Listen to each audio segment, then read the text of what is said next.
ওই লোক বলবে, আল্লাহ আমি এত নেকি তো দুনিয়াতে করি নাই।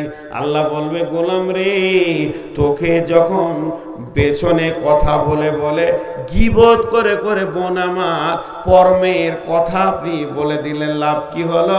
আপনার তো লস হয়ে গেল। সমস্ত নেকিগুলো নিয়ে নিল আর ওর গুনাহগুলোকে আপনাকে দিয়ে দিল। গীবত করনেওয়ালার লস ছাড়া লাভ দেখা যায় না।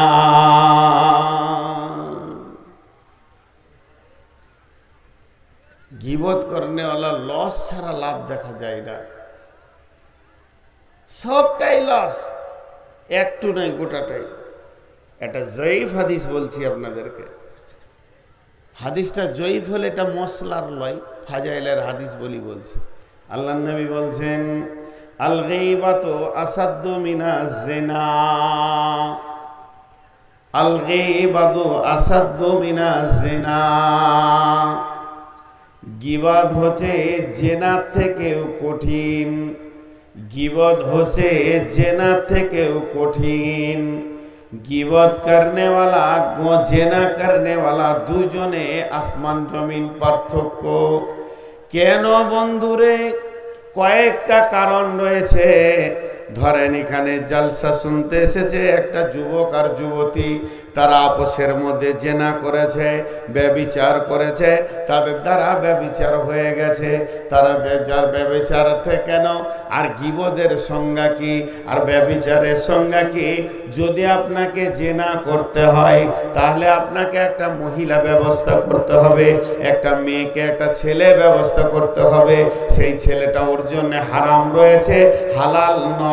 সেই ছেলেটা ওকে মহারানা দেয়নি, বিনা মহারানার একটা পরপুরুষের সঙ্গে সম্পর্ক করতে হবে।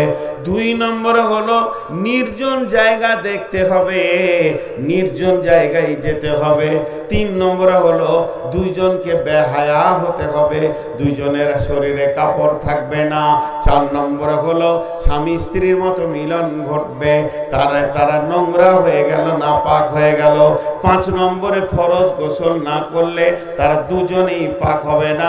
5টা জিনিস ব্যভিচারে লুকানো আছে। এবার গীবত কাকে বলে? মসজিদে নামাজ পড়ে সালাম ফিরে আমি ঘুরে বসলাম, পেছনে আমার ছোট ভাই ইব্রাহিম রয়েছে, ইব্রাহিমকে বললাম, ভাই কি ব্যাপার? অমুককে দেখি না কেন? ও এবার শুরু করে দিলে, ও মদ খায়, ও এই করে, ও ওকে করে, মাসায় পড়েছে, কি হবে? ও জেনা করে, ব্যভিচার করে। এই 5টা কাজ ওর ভিতরে নাই। 1 নম্বরে কোন নারীর সঙ্গে লাগবে তা লাগবে না। 2 নম্বরে বেহায়া হতে হবে না, আমাকেও কাপড় খুলতে হবে না, ওকেও খুলতে হবে না, টুপি পাঞ্জাবি সব থেকে যাবে গীবতে। 4 নম্বরে হলো স্বামী স্ত্রীর মতো মিলন করতে হবে না। 5 নম্বরে গীবতের পর গোসল করা লাগবে না। আর 5 নম্বর হলো নির্জন জায়গা লাগবে না।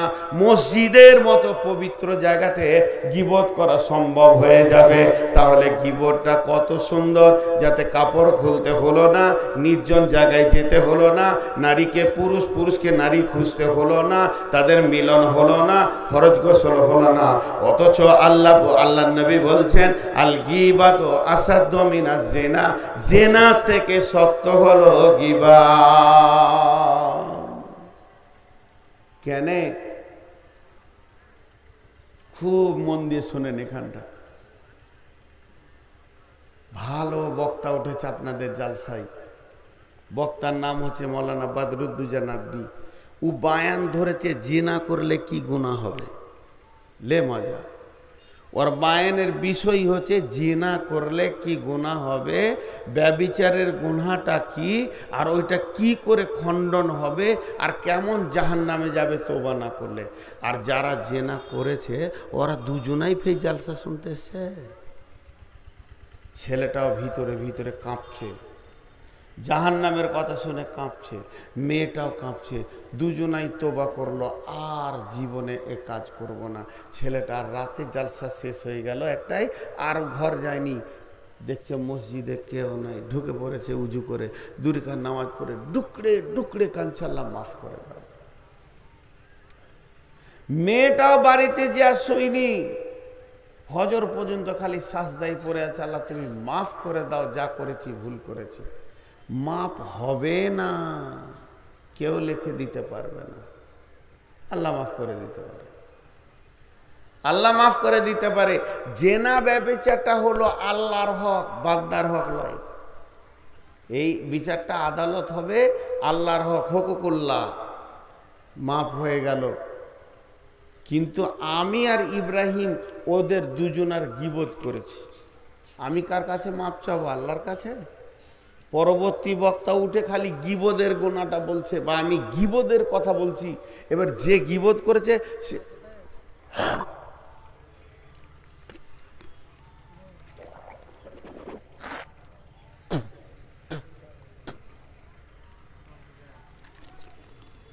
ভিতরে চলে গেল রে, বেরোলো না। ও বুঝবে যে কত নম্বর হলারে ঢুকেছি। জি, পরবর্তীতে গীবত করনেওয়ালা এখানে বসে আছে আর বায়নটা শুনছে, কি আজাব। মসজিদে চলে গিয়ে যদি কিয়ামত পর্যন্ত মাথা ঠুকে মাপ হবে না, তাহলে বলবেন কি ওর মাপ নাই? মাপ আছে। তাহলে মাপ চাইবে কার কাছে? যার গীবত করেছে, যার গীবত করেছে তার কাছে মাপ চাইতে হবে। মুশকিল তাই হলো, এবার আমার গীবত করেছে, আমাকেও খুঁজে বেড়াচ্ছে, কোথা পাবো, কোথা পাবো, কোথা পাবো। হঠাৎ দেখলো যে আমি একা দাঁড়িয়ে আছি, ও আমাকে সুযোগ পেয়ে গেলাম বাগানে, বুকটা জড়িয়ে ধরে মুখে মুখ লাগিয়ে বলছে, বন্ধু তুমি আমাকে ক্ষমা করে দাও। আমি বলছি, কি ব্যাপার রে, তুই ক্ষমা চাইছিস কেন? বলে, না না না না, আপনি আমাকে ক্ষমা করে দেন। এইবার ক্ষমা চাইতে চাইতে কেঁদে ফেললো। কি হয়েছে বল? বলে, আপনার বিরুদ্ধে আমি বসে বসে বসে বসে মসজিদে 1.5 ঘন্টা ধরে লোককে বলেছি, চায়ের দোকানে বলেছি আমি গীবত করেছি। এই মাপটা তো আল্লাহ করবে না, এটা আপনাকে করে দিতে হবে। আমি তখন বললাম, যা, যখন আমাকে মাপ চাইছিস তো আমি মাফ করে দিলাম, আমাকেও তো আল্লাহর কাছে ক্ষমা চাইতে হবে, আমি তোকে ক্ষমা করে দিলাম। এবার ওকে যখন ক্ষমা করে দিলাম, ও ফিরে চলে গেল,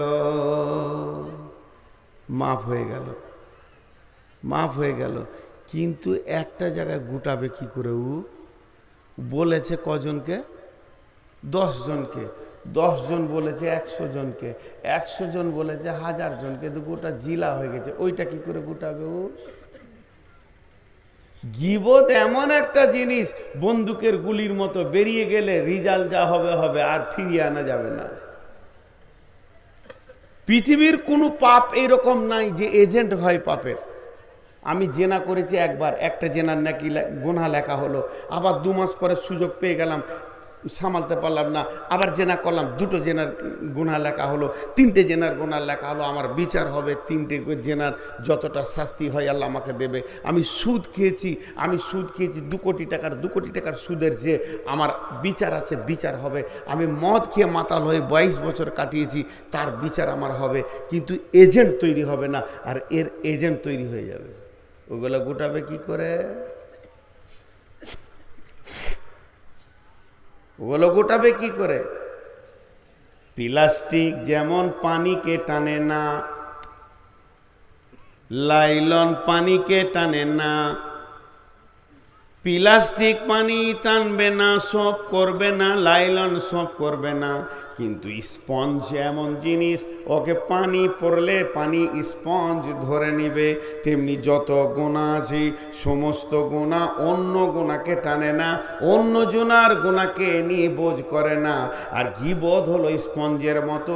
আপনি যার গীবত করবেন, নিয়ত করেলেন, এখনই জালসার শেষে আপনি কার কথা আমাকে শোনাবেন, এটা নিয়ত করেলেন, আগে নিয়ত করেন ওর গুনাহগুলো আমি লিব, আমার নেকিগুলো দিব, তারপরে গীবতটা শুরু করে। এই জন্যই তো বলছে আল গীবাতু আসাদ্দু মিনাজ জিনা। মানুষ সারা জীবনে 4টা কথা বলে, মানুষ সারা জীবনে 4 রকম কথা বলে। একটা মানুষ টোটাল সারা জীবনে 4 রকম কথা বলে, 5 রকম কথা বলে না। এর জন্য আল্লাহ বলছেন, কাল্লা লায়ুমবাদান্না ফিল হুতামা। রেগে পালাইছে নাকি গো? আহা, আমাকে আল্লাহ এরকমই বানিয়েছে। বয়স্ক মানুষ আর কত জাগবে? আল্লাহ তাবারাক ওয়া তাআলা বলছেন, এই শ্রেণীর আমল যারা করবে, জীবের গুনাহ যারা করবে, কাল্লা লা ইউমবাদান্না ফিল হুতামা, কখনোই নয় তাদেরকে আমি হুতামা নামে জাহান্নামে দিব। অমা আদরাকা মাল হুতামা, নবী হে তোমাকে কে জানালো, কে বুঝালো হুতামা কি? হুতামা সম্পর্কে তুমি কিছু জানো কি? আদরাকা মাল হুতামা নারুল্লাহিল মুকাদা, নারুল্লাহিল মুকাদা, নারুল্লাহিল মুকাদা। এটা কাঠের আগুন, এইটা কয়লার আগুন, এটা পেট্রোলের আগুন, এটা ডিজেলের আগুন, এটা কারেন্টের আগুন, এটা কিরোসিনের আগুন। আগুনের বিভিন্ন ভাগ আছে। এটা কারেন্টের হিটার চলছে। আর নারুল্লাহ বলতে ওটা আল্লাহর প্রজ্বলিত আগুন। আল্লাহ বলেছে জল জ্বলতে শুরু হয়েছে, আল্লাহ বলবে ধর, লেপ্টে ধরে নেবে। পিজ যেমন মানুষের গাকে ধরে নেয়, জাহান্নামের আগুন অমনি লেপ্টে ধরে নেবে। নারুল্লাহিল মুকাদা আল্লাতী তাত্তালিউ আলাল আফিদা। আপনারা সকলে আমার গায়ে যদি আগুন জ্বালিয়ে দেন, আমি জ্বলে যাব, পুড়ে যাব, আবার হসপিটালে দেবেন, ঠিক হয়ে যাব। কিন্তু এই আগুন যদি আমার রগ কেটে দেয়, আমার কলিজাটাকে ভাপিয়ে দেয়, আর বাঁচানো সম্ভব হবে না। আল্লাহ বলছে আমার আগুনটা এমন আগুন হবে, চামড়া যত ডিগ্রি সেলসিয়াসে পুড়বে, তত ডিগ্রি সেলসিয়াসে হাড় পুড়বে, হাড়ের মজ্জার ভিতর দিয়ে আগুন ধরবে, রগে রগে রগে রগে ধরবে। আল্লাতী তাত্তালিউ আলাল আফিদা, কলিজা ফেফসা একই ডিগ্রি সেলসিয়াসে জ্বলবে। এটা আমার আগুন। তাহলে গীবতকারীদের সাজাটা একবার দেখলেন।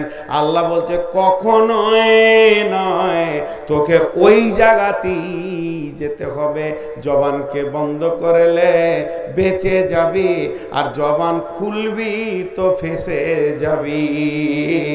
জবানকে বন্ধ করলে বেঁচে যাবি, জবান খুলবি তো ফেঁসে যাবি। এখানে কি হবে? আল্লাতী তাত্তালিউ আলাল আফিদা ইন্নাহা আলাইহিম মুসাদা ফি আমাদিম মুমাদ্দাদা। সেখানে মজবুত করে বাঁধা হবে। জাহান্নামে বড় বড় খাম্বা আছে, খাম্বাতে আগে তোকে বাঁধা হবে, তারপরে হুতামা নামে আগুনটা তোর উপরে ছাড়া হবে।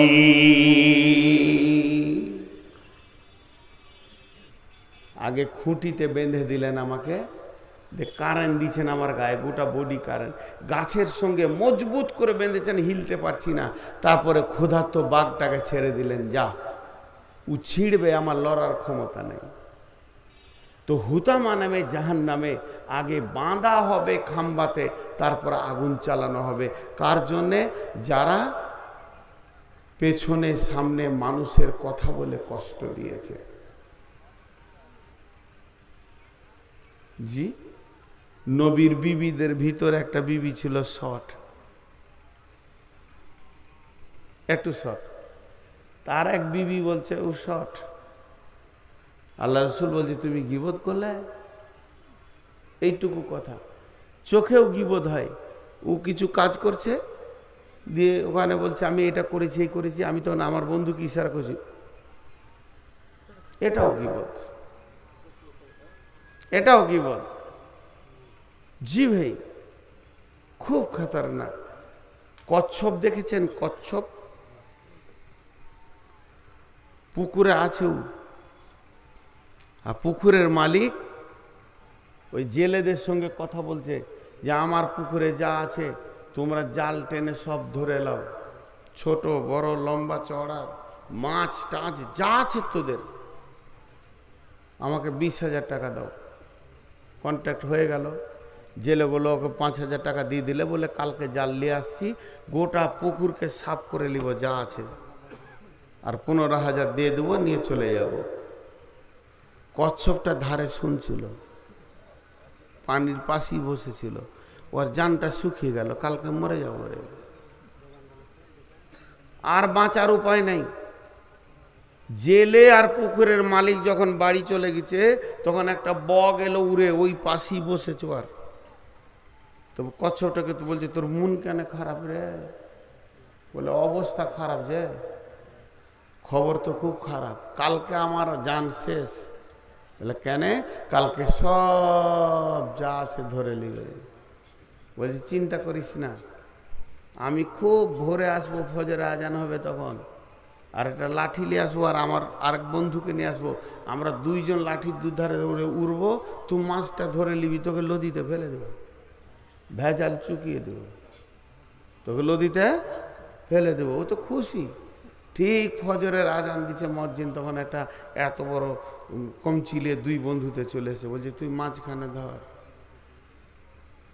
উড়ার আগে বগটা বলছে, যা করবি করবি, মুখ খুলিস না, তুই যা করবি করবি, মুখ খুলিস না। ওপর থেকে দেখছে ওই জেলেরা জাল আর বড় বড় হাঁড়ি নিয়ে চলে আসছে, তখন ও খুশি হয়েছে খুব। তো বকগুলো বলছে, খুশি হ, মুখ খুলবি না, মুখ খুলবি তো জান চলে যাবে। তো আর এত খুশি হয়েছে, সামলাইতে পারেনি, মুখ খুলে মনে মনে বলতে দিয়ে জোরে বলে দিয়েছে, ছাই খাবি, ছাই খাবি। আর ছাই খাবি বলতে গেছে, কাঠি ছাড়া গেছে, আর খড়াক করে হাঁড়িতে পড়েছে। তখন ও ওদের সর্দারকে বলছে, সর্দার আজকে স্যাত কত ভালো গো, পানিতে নামার আগে মাল পেয়ে নিয়েছি। মুখ খুললো তো জান চলে গেল। তেমনি গিবাদ বড় কঠিন জিনিস, গিবাদ, মুখ খুব সাবধান। আল্লাহ তাবারাক ওয়া তাআলা বলছেন, ইয়া আইয়ুহাল্লাযীনা আমানুত্তাকুল্লাহা ওয়া কুলু কাওলান সাদীদা ইসলিহ লাকুম আমালাকুম ওয়া ইয়াগফির লাকুম যুনুবাকুম ওয়া মান ইউতিল্লাহা ওয়া রাসূলাহু ফাকাদ ফাযা ফাওজান আযীমা। এই আয়াতটা তর্জমা করে শেষ করে দিব, উঠিয়েন না। মনে হয় যেন ডেট পার হচ্ছে নাকি রে? ডেট পেরিয়েছে, হ্যাঁ 4 মিনিট পেরিয়ে গেছে। আমার জালসা তো আজকে কুমিরপুরে, সাদলি চকে। দেখ কথারি, চশমা ভোল্টেজ, 1000 ভোল্টেজ চশমা লাগিয়েছিস। যে একটা তর্জমা করি উঠবেন না, একসঙ্গে উঠবো। যার শেষ ভালো তার সব ভালো। মা বোনেরাও বসেন, এ আয়াতের তর্জমা খুব তথ্য আছে। 10-15 মিনিট লাগবে, বেশিক্ষণ লাগবে না, 10-15 মিনিট। আল্লাহ বলছেন, ইয়া আইয়ুহাল্লাযীনা আমানুত্তাকুল্লাহা ওয়া কুলু কাওলান সাদীদা।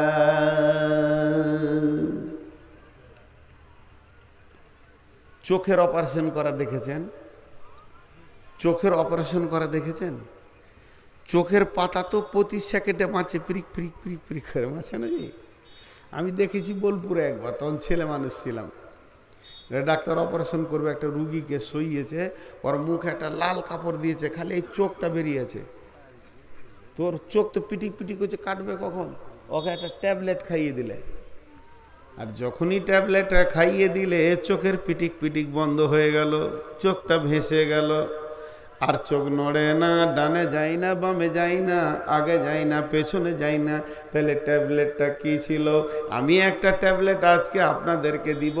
এই ট্যাবলেটটা যে যে যে যে খেতে পারবে, আমি আল্লাহর উপরে ভরসা করে বলছি, তার জিভ কন্ট্রোল হয়ে যাবে।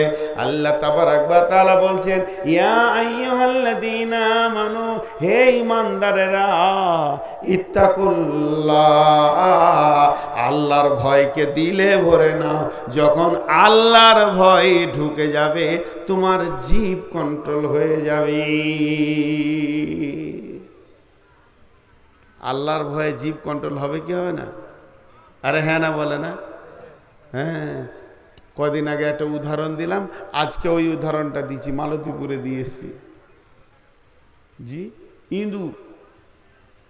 এই যে আজকে জালসার দিন, এক বস্তা মাল নিয়ে এসছে, ওই বস্তাতে আছে লবণাক্ত জিনিস, চানা আছে, কেক আছে, আর কি আছে, ফল আছে, ফ্রুট আছে, কলা আছে, বিস্কিট আছে, আর একটা ইঁদুর ঢুকে গেছে। আর ইঁদুরটা খুরখুর খুরখুর খুরখুর করে বেড়েছে। ও নিয়ত করছে, জালসার দিনে এত খাবার আমাকে কেন দিলে রে? কমিটি ভালোই তো, কোনটা দিয়ে শুরু করবো কাজ খুঁজে পেছে না। মিষ্টি দেখে শুরু করব, না ফল দিয়ে শুরু করব, না ওই সিঙ্গাড়া দিয়ে শুরু করব। এই খুরখুরানি শব্দ শুনে কমিটির একটা ছেলে বলছে, ভিতরে কে খুরখুর করছে রে? এমনি করে লাঠি মেরেছে। যেই লাঠিটা বস্তার উপরে মেরেছে, ইঁদুরটা চুপ করে দাঁড়িয়ে গেছে, খাওয়া ভুলে গেছে। তোর জানে ভয় এসে গেছে, আমাকে এবার মেরে ফেলবে, এরা বুঝে নিয়েছে। এই ভয় যখন ঢুকে যায়, যেমন স্থির হয়ে যায় মানুষ। আল্লাহ তাবারক ওয়া তাআলা বলছেন, তোর জিভকে কন্ট্রোল করার মতো পৃথিবীর কোনো ট্যাবলেট নাই। তোর জিভকে কন্ট্রোল করে দেয়, জিভকে স্থির করে দেয়। তার দিয়ে বাঁধলেও হবে না, তার কাটা দিয়েও হবে না, ওকে দাঁতের সঙ্গে বাঁধলেও হবে না। জিভ বড় বেয়াদব, ও যেমন করি হোক কথা বলে নেবে, কিন্তু ওর গায়ে হাত দিতে হবে না, ওকে তার কাটা দিয়ে বাঁধতে হবে না, ওখানে তার কাটা পিটাতে হবে না, কাঁটা দিয়েও বাঁধতে হবে না। একটা জিনিস কর, ট্যাবলেটের মতো আল্লাহর ভয়টা পেটের ভিতরে ভরেলে, যখন তোর ভিতরে আল্লাহর ভয় ঢুকে যাবে, জীব অটোমেটিক কন্ট্রোল হয়ে যাবে। মানুষ সারা জীবনে চারটা কথা বলে, যেদিন থেকে মুখ ফুটে আর যেদিনে মুখে তালা পড়ে যায়, আজরাইল দেয়। এই চারটা কথা কি? একটা হলো ভালো কথা, একটা হলো খারাপ কথা, একটা প্রয়োজনীয় কথা, একটা অপ্রয়োজনীয় কথা। ভালো কথা, কাউলুন মারুফুন সাদাকাতুন। আল্লাহ বলছেন যে ভালো কথা হলো সাদকার মতো। আর খারাপ কাউল কালেমাতিন খাবিসাতিন কাসাজারাতিন খাবিসাতিন কালেমাতিন তয়্যিবাতিন কাসাজারাতিন তয়্যিবাতিন। কেউ যদি ভালো কথা বলে, সে একটা ভালো গাছে গাছ লাগিয়ে দিল, ওই ফল থেকে গাছ হবে, ফল থেকে গাছ হবে, নেকি পেতে থাকবে।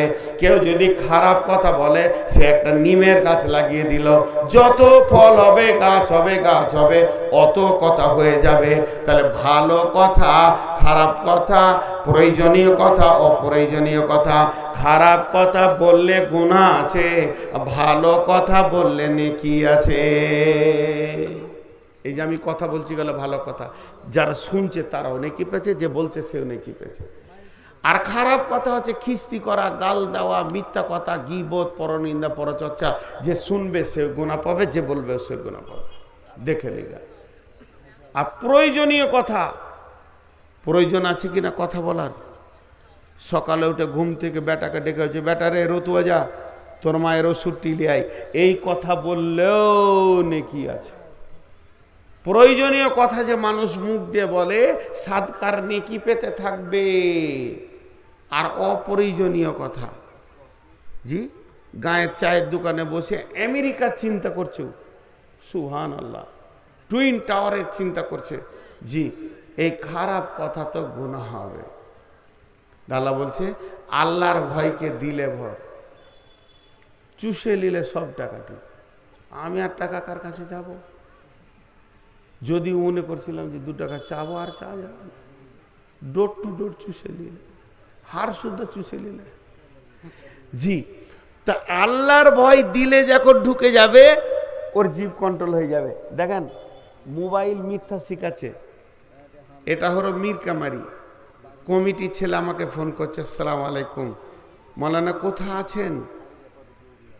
আমি আছি ফারাক্কাতে, ওকে বলছি মালদা পার হয়ে গেলাম। জি, আমি আছি ফারাক্কাতে, ওকে বলছি মালদা পার হয়ে গেলাম।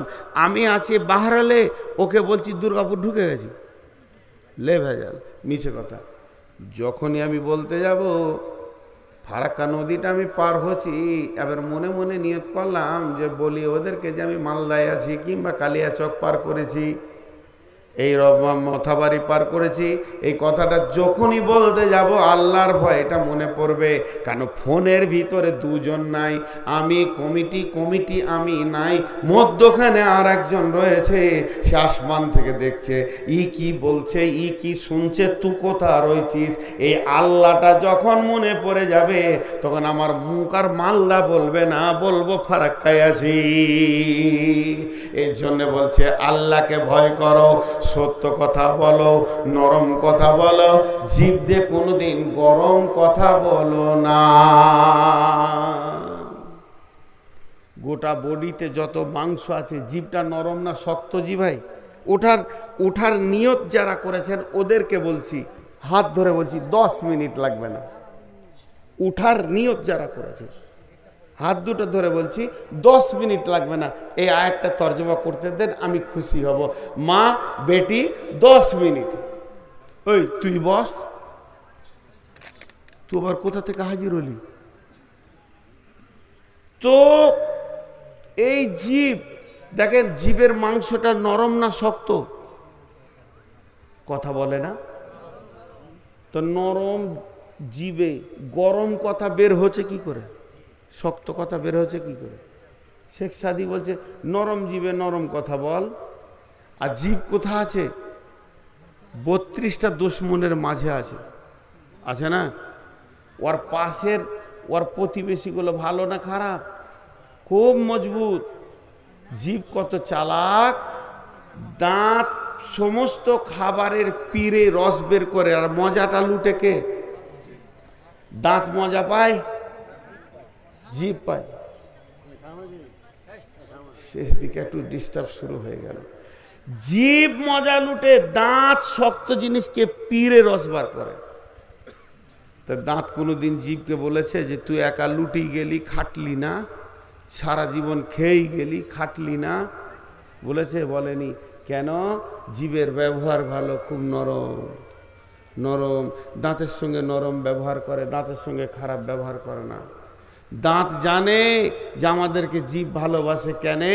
দাঁতের ফাঁকে যদি কিছু ঢুকে যায় তো জীব বারবার খোঁজ লাই, বার হলো লাই না? দাঁতের ফাঁকে কিছু ঢুকলে জীব নিশ্চিন্তে থাকতে পারে? বারবার ব্রেনকে বলে তুই বার কর, হাতকে বল কোথা থেকে একটা লকড়ি নিয়ে আসুক, আমার প্রতিবেশী কষ্ট আছে। এই জন্যে দাঁত জীবকে ভালোবাসে। আল্লাহ তাবারক এই জন্য বলা হয়েছে তোমার জীব যদি কন্ট্রোল থাকে, জীব যদি সেভ থাকে, তুমি দুশ্মনের মাঝেও বাস করবে, আনন্দে থাকবে।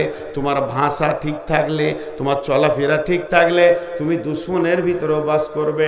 এর জন্য আল্লাহ বলছেন কুলু কওলান সাদীদা, নরম ভদ্র কথা বলো, মিষ্টি মিষ্টি কথা বলো, মানুষের সঙ্গে ভদ্রতা দেখাও, মানুষের সঙ্গে ভদ্রতা দাও, আচরণকে দাও। তাহলে কি হবে? দুইখানা লাভ পাবে, দুইখানা লাভ পাবে, দুইখানা লাভ পাবে। এক নম্বর হচ্ছে ইসলিহ লাকুম আমালুকুম, তোমার সমস্ত আমলগুলো সহি হয়ে যাবে। হাতের আমল ঠিক হয়ে যাবে, পায়ের আমল ঠিক হয়ে যাবে, দিলের আমল ঠিক হয়ে যাবে, নামাজ রোজা ঠিক হয়ে যাবে, হজ যাকাত ঠিক হয়ে যাবে। কোনো আমলের ভিতরে ঘাটতি দেখা যাবে না। জিভ কন্ট্রোল হয়ে গেলে সারা বডিতে যত পার্টস আছে সবাই আমলগুলো ঠিক করবে। আল্লাহ নিজেই বলছেন ইসলিহ লাকুম আমালুকুম। একটা লোকের যা হাত পা চোখ কান সব যেন হলুদ হয়ে গেছে, জন্ডিস হয়ে গেছে, ওকে ডাক্তারের কাছে নিয়ে যান। ডাক্তার গোটা গায়ে সাদা রং মেরে দেবে না, না না, ডাক্তার জানে এর বডির রোগ লয়, পাকস্থলীর রোগ। ওখানে যখন ওষুধ দেবে হাত পা যেমন সব ঠিক হয়ে যাবে। মানুষের জীব যখন কন্ট্রোল হয়ে যাবে, সরঙ্গাও পর্যন্ত কন্ট্রোল হয়ে যাবে, ওর দ্বারা আর কোনো গুনাহ হবে না। এরপরে লাভ কি হবে? দ্বিতীয় লাভ ওয়াগফির লাকুম যুনুবাকুম, ওয়াগফির লাকুম যুনুবাকুম, ওয়াগফির লাকুম যুনুবাকুম। তার জীবনের গুনাহগুলো মাফ হয়ে যাবে। বলেন আলহামদুলিল্লাহ। কেউ যদি নিয়ত করে আজ থেকে সত্য কথা বলবো, গীবত করব না, জিভকে কন্ট্রোলে রাখবো, আল্লাহ বলছে ওর বিগত জীবনের গুনাহ মাফ মাফ মাফ করে দেবে। তারপর আল্লাহ বলছেন ওমাইয়ুতি আল্লাহ ওয়া রাসূলাহু, যে আল্লাহ এবং রসুলের এতাতের ভিতরে ঢুকে যাবে, ফাকাদ ফাজা ফাউজান আযীমা, সব থেকে বড় সফলতা সে দেখতে পাবে। সব থেকে বড় সফলতায় পৌঁছে যাবে, সব থেকে বড় সফলতায় পৌঁছে যাবে। হে আমার মা, ওরে আমার বোন বেটি, জিভকে কন্ট্রোল করি। হে আমার ভাই বন্ধু, জিভকে কন্ট্রোল করি। জিভ কন্ট্রোল হয়ে গেলে সব কন্ট্রোল হয়ে যাবে। বক্তব্যের বিষয় আজকে ইতি টানছি, কিন্তু আপনাদের কাছে আমি একটা ভিক্ষা চাইছি। ভিক্ষাটা হচ্ছে 5 মিনিট, উঠবেন না, উঠাবো 3 মিনিট পরেই। যতগুলো লোক বসে আছেন, এটা মসজিদ কেন্দ্রিক আয়োজিত মাহফিল। এই মসজিদটা বড় সুন্দর বানিয়েছেন। প্রথমে একটা কবিতা পড়েছি না, ওয়াইজে কম কি ও পুখতা খিয়ালি না রেহি, বরকে তাবি না রাহি, সোলা মাকালি না রাহি। এর মানে হচ্ছে, আল্লামা কবি ইকবাল বলছে, যারা বক্তা এরাই হচ্ছে প্রথম ভণ্ড, লুটেরে পার্টি। যেমন আমাকেই আগে ধরেছে। তা এরা যেমন সমাজকে ওয়াজ নসিহত করে নিজের দিকে আকর্ষণ করছে, তেমনি যারা শ্রোতা এদেরও ত্রুটি আছে। এরা খালি শুনতে যায়, আমলের নিয়ত করে না। তারপরে বলছে রহ গয়ে রসমে আজা রুহে বেলালি না রহি। এখন আজান হচ্ছে আল্লাহু আকবার আল্লাহু আকবার। যে বেলাল আজান দিয়েছিল ওই শব্দগুলো দিয়েই আজান হচ্ছে, কিন্তু বেলালের মতো আন্তরিকতা কারণ নাই। আর মসজিদে মারসিয়া খাঁ হ্যায় কে নামাজি না রাহি। মসজিদ পাকা হচ্ছে, আমিও মসজিদ করলাম প্রায় 2-2.5 কোটি টাকা দিয়ে, 2-3টা মসজিদ মিলিয়ে বলছি। পাকা হলো, মার্বেল হলো, আমাদের কপালগুলো মার্বেল পাথরে মাথা ঠুকছে, আর মাথার উপরে ফ্যান ঘুরছে, আবার এসি হয়ে গেল, কিন্তু আমাদের নামাজের খবরটা ছাদ পার হচ্ছে না।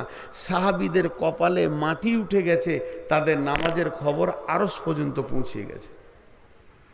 মসজিদ পাকা হলো, ঈমান কাঁচা, আর তাদের ঈমান ছিল পাকা, মসজিদ ছিল কাঁচা। ভাইয়া, এই মসজিদে যারা টাকা দেবেন তার জান্নাতে ঘর বানানো হবে। অনেক কথা আছে, আমি হাদিস আর পড়ছি না। মাম বানা লিল্লাহি মসজিদান বানাল্লাহু লাহু বাইতান ফিল জান্নাহ। আমার হয়ে গেছে 3 মিনিট। আপনাদের কাছে আমার আবেদন, এখন আমি দোয়া দিব। নারীরা আস্তে, পুরুষেরা জোরে আমিন বলবেন। এটা বলতে হচ্ছে এখন 2 বছর থেকে, আগে লোক আমিন বলতো দোয়া ধরে নিলে। আর দোয়া যেই শেষ হবে, আল্লাহর ওয়াস্তে বলছি, আল্লাহর দিকে আঙুল তুলে বলছি, আপনারা এই টেবিলে একবার হাতটা রেখে যাবেন। টেবিলটা ওইখানে করে দেন ভাই, একটু টেবিলটা ওইখানে করে দেন। টেবিলে হাতটা রেখে যাবেন, খালি 10 টাকা হোক আর 5 টাকা হোক, 1 টাকা হোক, শেষ কথা। টাকা নাই তাও টেবিলে হাতটা আপনি খালি হাত রেখে যাবেন। এখন একটা জিনিস দেখতে চাইছি, যিনি টেবিলে হাত না রেখে চলে যাবেন উনি হাত তুলেন। দাঁড়ান, দোয়া দিই। যিনি টেবিলে হাত না রেখে পালাবেন উনি হাত তুলেন, দেখি ওনাকে আমি জিজ্ঞেস করব কেন পালাবেন। আপনি বলবেন টাকা নাই, আমি তো টাকা চাইনি। শেষ কথা, খালি হাতটা রেখে যাবেন। জোরে বলেন ইনশাআল্লাহ। পালাবেন না তো ইনশাআল্লাহ? বেশ, এখন দোয়া দিচ্ছি। এই আল্লাহ, সন্ধ্যা থেকে এই পর্যন্ত যত কোরআন হাদিসের সহি কথা হয়েছে সেগুলো আমাদেরকে আমল করার তৌফিক দাও। 3 জন আমিন বলেছে। কি আব্দুল্লাহ ভাইয়ের কা 500 টাকা। আমি বলে দেবো। মাসুদ বিহাই আমাদের, হ্যাঁ, বাদু 1000 টাকা। ঠিক আছে, ওটা বলা হবে। ঘর কা মুরগি ডাল বরাবর, যে বাঁধা পড়ে গেছে ওটা সহজ, এটাকে ছাড়ি দেবে। এই আল্লাহ, সন্ধ্যা পর্যন্ত এই পর্যন্ত যত কিছু হাদিস কোরআনের কথা হলো সেগুলো তুমি আমাদেরকে আমল করার তৌফিক দাও। যেগুলো সহি হয়েছে ওগুলো হৃদয়ের মধ্যে করে দাও, যেগুলো ভুল হয়ে গেছে উভয়কে ভুলিয়ে দাও। আমিনটা জোরে বলেন। এই আল্লাহ আমাদের মা বাপ ভাই বোন আত্মীয় স্বজন যারা মাটির নিচে শুয়ে গেছে তাদের তুমি মাফ করো, ক্ষমা করো, দয়া করো। এই আল্লাহ যে কমিটি এই জালসা করেছেন আর মসজিদটাকে হাতে নিয়েছেন, এদেরকে শক্তি সাহস বুদ্ধি সব তুমি দাও যেন মসজিদটা কমপ্লিট করে ফেলে। হে আল্লাহ, আমরা যতজন জালসা শুনেছি আর যতজন শুনতে পাইনি সবাইকে তুমি নামাজি বানিয়ে নাও। আল্লাহ, আমাদের জীব দ্বারা অনেক গুনাহ হয়েছে, সব জ্ঞানে হয়েছে, অজ্ঞানেও হয়েছে। আল্লাহ তুমি মাফ করে দাও, আল্লাহ তুমি মাফ করে দাও, আল্লাহ তুমি মাফ করে দাও। আমি আমার জীবকে কন্ট্রোল করতে পারবো বলে আশা করছি, কিন্তু তুমি তৌফিক না দিলে পারবো না। আল্লাহ তুমি তৌফিক দাও যে জীবকে কন্ট্রোল করে যেন চলতে পারি। এ আল্লাহ, আজকে দানগুলো তুমি কবুল করে নাও। শুধু মিরকামারি নয়, অত্র পৃথিবীতে যতজন ইসলামকে বাঁচানোর জন্য টাকা দিচ্ছে সব টাকা তুমি কবুল করে নাও। এ আল্লাহ, তুমি আমাদেরকে সুস্থ সবল শরীর দাও। আমিন আর বলছে না, ক্লান্ত হয়ে গেল, এত লম্বা দোয়া করে নিতে পারে। এ আল্লাহ, তুমি আমাদের হয়ে যাও, আমাদেরকে তোমার নিজের বানিয়ে নাও। আমিন। সকলে বলেন সুবহানাকা আল্লাহুম্মা ওয়া বিহামদিকা আশহাদু আল্লা ইলাহা ইল্লা আনতা আস্তাগফিরুকা ওয়া আতুবু ইলাইকা। ভাই সকলে টেবিলে হাতটা রেখে দেন। কই কে 2000 দিয়েছে? বলেন। আর কি নাম? আব্দুল্লাহ বাহির কাপ। আব্দুল্লাহ বাহির কাপ 500 500 টাকা। টাকা। আর মাসুদ বেহাই ভাত। আমার তো বেহাই দিলেন, আমি কেন বেহাই বলবো? আপনার বিহাই না, মাসুদ বেহাই 1000 টাকা। আর তারপরে মামুন চৌধুরী 500 টাকা। ভাই সবাই টেবিলে হাতটা রেখে যান। ফারুক হোসেন 5000। মাশাআল্লাহ, ফারুক হোসেন 5। ওই টেবিলে দাও। জাযাকাল্লাহ হায়াকাল্লাহ। এ আল্লাহ, তোমার বান্দাদের দানগুলো তুমি গ্রহণ। মা বোনেরা এইদিকে হাত বাড়ান, মেয়েরা টাকা দিবে যাওয়ার আগে। আল্লাহ, ছেলে মালদায় ভর্তি হয়েছে, মাহবুব বাপ দাদা করেছে। মা বোনেরা আপনারা চাদর এই দিক দেন, কমিটির ছেলেরা থাকছে। জাযাকাল্লাহ। বাপের এই মাহবুব 1000 টাকা দান করেছে। মাহবুব মৃত্যু ব্যক্তির জন্য তুমি দানটা কবুল করে নাও। আব্দুল লতিফ 5000 টাকা। আল্লাহ তুমি করো কবুল, মাফ করে দিও আল্লাহ জীবনের ভুল। আর ছেলে অসুস্থ আছে, এই যে বিলবাস রব্বিনাস ওয়াসফিয়ান্তা সাফিল আসিফা ইল্লা সিফা কাসিফা আল্লাহ ইদা সাকামা। আব্দুল খালেক 500 টাকা দান গ্রহণ করিও মালা তুমি মেহেরবান। যে নিয়তে যে আসাতে করিয়াছে দান। মা বোনেরা আপনারা না দিয়ে যাবেন না, দিয়ে যান। এইদিকে এই কমিটির ছেলেরা কইরে বাবা যান, ওইদিকে চাদর দেন, চাদর দিয়ে দেন। মা বোনেদের ওইদিকে যান কেউ। ভাই আমার জাযাকাল্লাহ হায়াকাল্লাহ বারাকাল্লাহ আলহামদুলিল্লাহ।